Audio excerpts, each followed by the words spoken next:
இப்போ வந்துங்க தயிராடை பாலாடை சேர்த்து நம்ம வெண்ணெய் எடுத்து நெய் ஆச்சுனுங்க. அந்த பாத்திரமெல்லாம் கொஞ்சம் சுடு தண்ணி ஊற்றி நம்ம க்ளீன் பண்ணுறதுக்கு எப்படி க்ளீன் பண்ணுறதுன்னு இப்போ காட்டுறேங்க. இந்த லிக்யூடில் வந்து நம்ம கொஞ்சம் ஊற்றிட்டுங்க கொஞ்சம் தண்ணி இலக்கி வச்சுக்கலாங்க. இந்த மஞ்சள் ஆச்சு அப்படி ஆடி பிடிச்சதெல்லாம் சீக்கிரம் போயிடுங்க. கொஞ்சம் கோலப்பொடியும் கூட நம்ம கலந்துக்கலாம், இல்லாட்டி வேண்டியதுன்னா விட்டுடலாம். இது ஒரு ஸ்க்ரப்பு பெருசாக வந்து நம்ம சின்னதாக கட் பண்ணி வச்சுருக்கிறேன். இப்போ வந்து கொஞ்சம் சுடு தண்ணி ஊற்றினோம்னா நம்ம வந்து மறுபடியும் லிக்விட் ஊற்றி கழுவிக்கலாம்.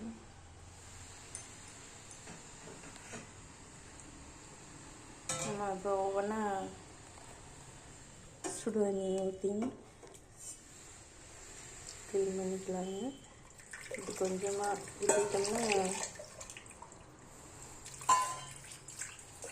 ரொம்ப கொதிக்கிற தண்ணி வேண்டியது இல்லைங்க. அந்த எண்ணெய் பசை ஓச்சுன்னா நம்ம வந்து க்ளீன் பண்ணிக்கலாம்.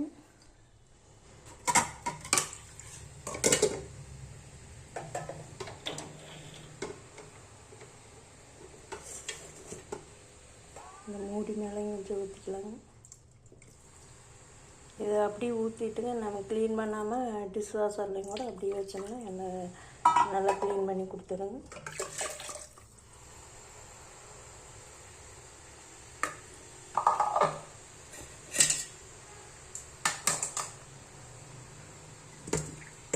இப்போ சுடு தண்ணி ஊற்றிங்க கொஞ்சம் நம்ம ரொம்ப கொதிக்கிற தண்ணி இல்லைங்க, கொஞ்சம் கொதித்து கொஞ்சம் இதானதுங்க. அந்த எண்ணெய் பசையெல்லாம் நம்மளுக்கு போயிடும். இது இந்த தண்ணியே எல்லாத்துக்கும் ஊற்றிக்கலாங்க. இது வடித்தது நெய் வடித்தது ஒரு வாரத்தை பாலாடை தயிராடை எடுத்து வச்சுங்க இந்த ஜாரில் அரைச்சிங்க. ஒரு நிமிஷம் அரைச்சிட்டு நல்லா மூடி போட்டு குளுக்குனா வெண்ணெய் வந்துடும். இந்த மாதிரி பாத்திரத்தில் காய்ச்சி கருவேப்பிலை ஓட்டுங்க. இன்னொரு அடங்கினோடனே நம்ம இந்த மாதிரி ஜல்லடையில் இரும்பு ஜல்லடையில் நெய் உடனே வடிச்சுக்கலாங்க. இது வந்து பன்னீர் செஞ்சதுங்க. பன்னீர் வந்து ஒரு 4-5 நாளத்தை பால் கொஞ்சம் கொஞ்சமாக எடுத்து வச்சதுங்க.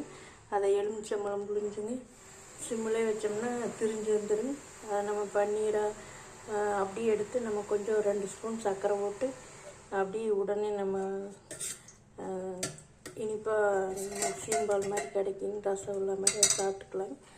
இது வந்து நம்ம சர்க்கரை போட்டு அந்த பன்னீரை போட்டு நம்ம செஞ்சோங்க. இதிலெல்லாம் எண்ணெய் பசை இருக்காது. இப்போ வந்து நான் எப்படி அதெல்லாம் க்ளீன் பண்ணுறதுன்னு காட்டுறேன். அவ்வளோதான், ஓரளவுக்கெல்லாம் எண்ணெய் பசையெல்லாம் போயிடுச்சு. நம்ம ரொம்பலாம் கொதிக்கிற தண்ணியெல்லாம் கொதிச்சு கொஞ்ச நேரம் ஆயிடுச்சு.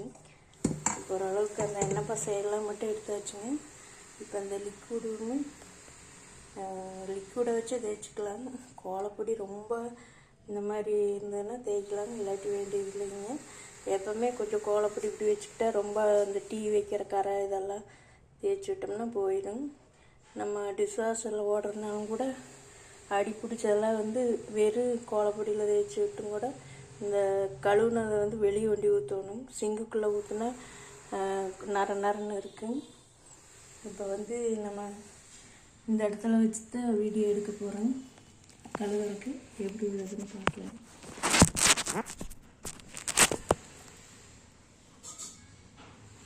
ஃபஸ்ட்டு நம்ம அந்த இதை விளக்கலாங்க. ஸ்பூனுகளெல்லாம் எண்ணெய் பசை இல்லாத ஃபஸ்ட்டு விளக்கலாம்.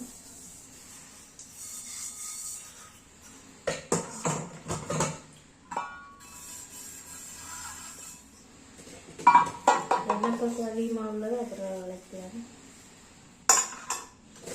ஃபஸ்ட்டு வெளிப்பக்கம் எப்பவுமே எண்ணெய் பசை உள்ளதெல்லாம் வெளிப்பக்கம் விளக்கிட்டுங்க. கடைசியாகத்தே உள்பக்கம் வைக்கணும். வெளிப்பக்கம் வந்து எண்ணெய் பசை இருக்காது. அதனால் நான் எப்பவுமே வெளியில் தான் எண்ணெய் பாத்திரத்தையும் ஃபஸ்ட்டு விளக்கிட்டுங்க. அப்புறம் உள்பக்கமாக விளக்கும்போது ஒரு தடவை எல்லாத்தையும் விளக்கிட்டுங்க கழுவிட்டு அப்புறம் ஒரு தடவை கழுவுங்க வெளிச்சம் போயிடும். நம்ம உள்பக்கம் விளக்கு. இப்போ இந்த மஞ்சிலே நம்ம உள்பக்கமும் விளக்கலாம். இந்த மஞ்சள் வச்சு சீக்கிரம் போயிடும். கடைசியிலையும் கூட நம்ம போகாத கோலப்பொடி போட்டுக்கலாம். இந்த மஞ்சள் எல்லாம் போயிடும். இதுலேயே எல்லா பாத்திரத்தையும் நம்ம க்ளீன் பண்ணிக்கலாம். இது ரொம்ப இந்த பன்னீர் காய்ச்சினதுங்க நமக்கு கொஞ்சம் இதாக இருக்குங்க. இது கொஞ்சம் அழுத்தி தேய்க்கணும். இந்த மஞ்சிலே எல்லா பாத்திரத்தையும் நம்ம தேய்ச்சிக்கணும். தேய்ச்சி விட்டுருங்க. ஒரு அலாசிட்டு மறுபடியும் அந்த ஸ்க்ரப்பை நல்லா கழுவிட்டுங்க. அப்புறம் கொஞ்சமாக லிக்விட் தொடச்சி அப்புறம் எல்லா பாத்திரத்தையும் உள்பக்கம் மட்டும் கழுவினா போதும். வெளிப்பக்கம் ஃபஸ்ட்டு எப்போவுமே நம்ம எண்ணெய் பசை இருக்கிறதுல தனியாக எடுத்து வச்சுக்கணும். எண்ணெய் பசை இல்லாத ஃபஸ்ட்டு விளக்கணும் பாத்திரங்கள் வரப்போ. இது இந்த பன்னீர் கலச்சிட்ட ஸ்பூனு.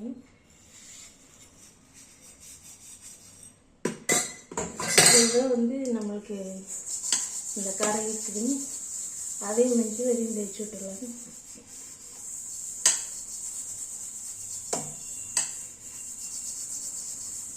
இப்போ நம்மளுக்கு போயிடுச்சோம். வெளியில் நம்ம ஏற்கனவே தேய்ச்சிட்டோம். இப்போ நம்ம எல்லாத்தையும் தேய்ச்சிக்கலாம். இப்போ ஃபஸ்ட்டு இந்த ஸ்க்ரப்பை கழுவிடணும். ஸ்க்ரப்பை கழுவிட்டு இந்த சிங்கிலே ஒரு அடி அடிச்சோம்னா ஏதாச்சும் துடி இருந்தாலும் கூட நம்ம போயிடும். இது நம்ம உள் பக்கம் எல்லாம் கழுவி போகணும். வெளி பக்கம் உள் பக்கம் கழுவி தனியாக வச்சுக்கலாம்.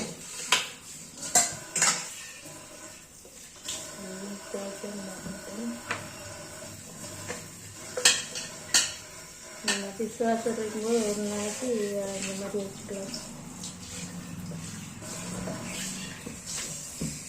வெளிப்பக்கம் நம்ம தேய்க்க வேண்டியதில்லைங்க. உள்பக்கம் இன்னொரு தடவை நம்ம விளக்கலாம். சும்மா லைட்டாக வரனாலே போடணும். எப்போவுமே நான் நார்மலாக மற்ற நாள் கழுவுறப்பவுமே எண்ணெய் பசை உள்ளதெல்லாம் தனியாக எடுத்து வச்சுக்கணும். எண்ணெய் பசை இல்லாததெல்லாம் ஃபஸ்ட்டே விளக்கிட்டுங்க. கடைசியில் எண்ணெய் பசை உள்ளதை வெளிப்பக்கம் விளக்கிட்டுங்க. அதே மஞ்சியில் உள்பக்கம் விளக்கிட்டு ஒரு கழுவு கழுவிட்டு மறுபடியும் உள்பக்கம் ஒரு தடவை கழுவுனா நம்ம கழிச்சுன்னு வந்துடும். இப்போ உள்பக்கம் மட்டும் தேய்ச்சிடுறோம். எண்ணெய் பசை இருக்கிறது எப்பவுமே ஒரு வெளிப்பக்கம் கழுவ வேண்டியதில்லை. உள்பக்கம் நம்ம விளக்கிடலாம்.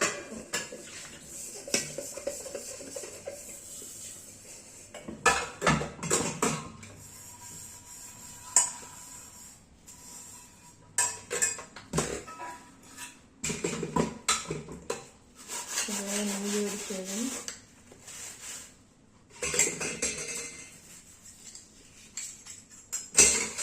நம்ம ரெடியாக ஸ்டாண்ட் ஒன்று எடுத்து வச்சுக்கலாம். ஸ்டாண்ட் எடுத்து வச்சு அப்படியே ஒரு வாரத்துக்கு மேலே ஒரு வாரம் வச்சுக்கலாம். அவ்வளோதான் விளக்காச்சு. இந்த கோலப்பொடியே போடாமல் நான் கழுவி வச்சேன். ரொம்ப அடிப்பிடிச்சா கோலப்பொடி போட்டுக்கலாம். இல்லாட்டி இதெல்லாம் ஒரு தடவைங்க நம்ம டிஷ்வாஷர் ஓடுறப்போ இருக்கிறவங்க வச்சோம்னா இந்த எண்ணெய் பசையில் பழிச்சுன்னு போயிடும். இப்போவே பழிச்சுன்னு போயிடும். அவ்வளோதான் வளர்ச்சி நம்ம க்ளீன் பண்ணி வேண்டியது. இந்த மாதிரி இருக்கிறதுக்கு ஸ்க்ரப் போடாமல் நம்ம இந்த மாதிரி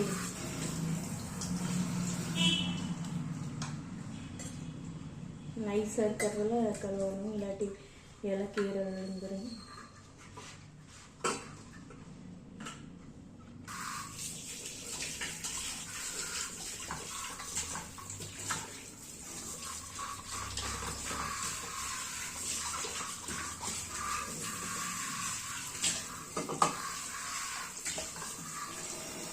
கழிச்சு வச்சேன்.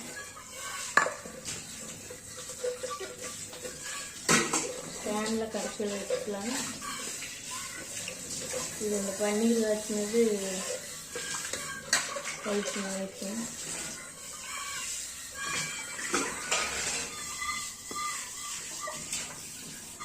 இது பன்னீரில் 2 ஸ்பூன் சர்க்கரை போட்டு நம்ம காய்ச்சினது இந்த இடத்துல வைக்கிறோம்.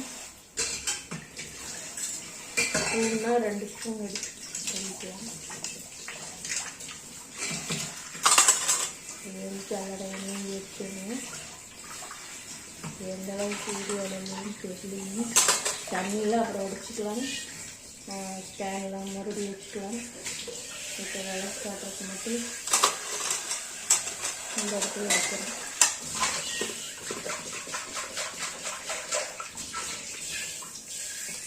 இது நம்ம ஒரு வாரமாக சேர்த்து வச்சுருந்த பாலாடை தயிராடை மிக்சியில் அரைச்சிடுங்க. 2 தடவை ஓட்டேங்க. கடைசியாக இருக்கிற தயிர் கலக்கலாங்க. ஃபஸ்ட்டே தயிரெல்லாம் கலக்கக்கூடாது. பாலாடை தயிராடை 2 கலக்கிக்கணும். நம்ம வெண்ணெய் எடுக்கிறப்ப மட்டும் இருக்கிற வெயிட் புது தயிராக இருந்தால் கலக்கலாம். இல்லாட்டி நம்ம ஐஸ் வாட்டர் ஊற்றிக்கலாம். இது ஃப்ரிட்ஜில் இருக்கிறதுனால நம்ம ஐஸ் வாட்டர்லாம் ஊற்றுவீங்க.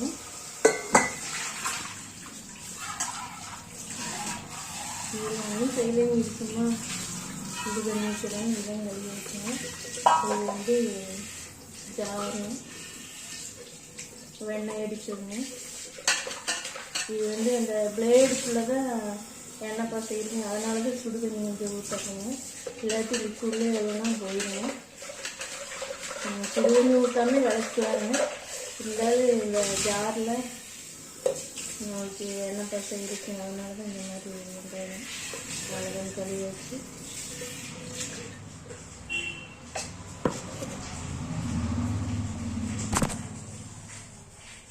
இப்போ இவ்வளோ பாத்திரம் நம்ம நெய் வச்சுனது பன்னீர் செஞ்சதுங்க.